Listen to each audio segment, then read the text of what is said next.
Bonjour et bienvenue dans la nouvelle capsule vidéo sur le thème des médias et de l'opinion publique dans les grandes crises politiques en France depuis l'affaire Dreyfus. Il s'agit de la première partie. L'année 1881 correspond à la proclamation de la liberté de la presse. Elle est instaurée par la Troisième République. La presse est alors l'unique média, c'est-à-dire un moyen de communication qui permet de transmettre un message à une large audience. Peu à peu, la presse devient un média de masse, touchant une population de plus en plus importante à la Belle Époque. On parle alors d'opinion publique pour parler de l'ensemble des convictions et des valeurs plus ou moins partagées, des jugements, des préjugés, des croyances de la population d'une société donnée. Celle-ci est animée de forces contradictoires et devient alors un enjeu majeur de la vie politique. La diversification des médias au XXe siècle renforce l'importance de l'opinion publique et la confronte à de nouvelles problématiques, notamment celle du rapport avec le pouvoir. Alors, comment les médias participent-ils à la formation et à l'expression de l'opinion publique? Quel est le rôle du contexte politique dans l'évolution des relations entre l'opinion publique et les médias? Grand 1. La presse écrite et l'opinion publique à la fin du XIXe siècle. Grand A. La presse participe à l'enracinement de la République. Les républicains veulent éduquer le peuple. Ainsi, la loi de 1881 affirme la liberté de la presse. Une seule déclaration préalable, et non plus une autorisation préalable, suffit pour créer un journal. Les journaux se multiplient alors. Le succès de la presse écrite s'explique également par d'autres facteurs. Tout d'abord, les progrès techniques, avec la création des rotatives qui font baisser le prix des journaux, les chemins de fer qui acheminent plus vite les journaux vers les lieux de lecture, et le développement de l'instruction qui fait reculer l'analphabétisme.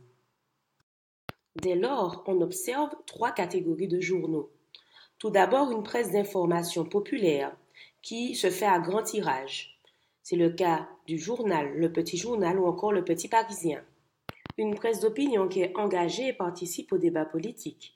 C'est le cas de l'Humanité, de Jaurès, encore de La Croix, journal catholique, La Libre Parole de Drummond, journal antisémite.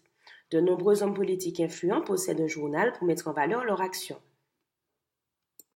Les opposants à la République usent également de la nouvelle liberté de la presse et créent des journaux d'opinion, comme l'Action française de Charles Maurras, qui est un journal royaliste. On observe également l'émergence d'une presse bourgeoise qui veut donc servir les intérêts de la bourgeoisie. C'est le cas du journal Le Temps ou encore du Figaro.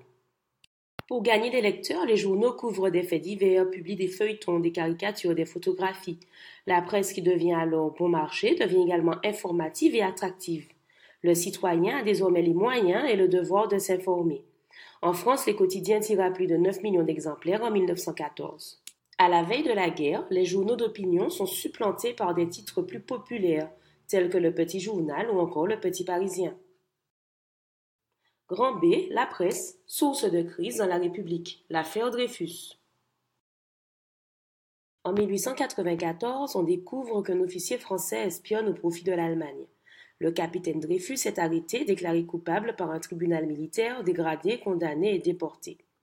Comme la France aspire à la revanche contre l'Allemagne, la presse s'intéresse de près au sujet, mais elle le traite comme un simple fait divers au départ.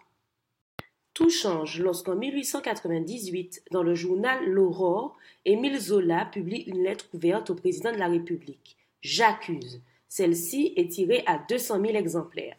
Il accuse l'armée d'avoir fabriqué un faux document, d'avoir condamné un innocent et d'avoir protégé par corporatisme un coupable. Dès lors, la presse s'emballe, choisissant son camp en multipliant les publications.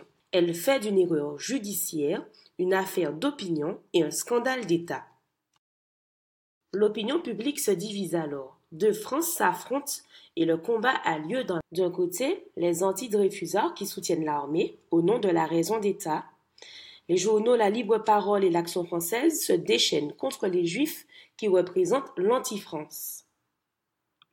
À l'opposé, les intellectuels dreyfusards comme Clémenceau veulent défendre les droits de l'homme et réparer une injustice. Ils fondent la Ligue des droits de l'homme.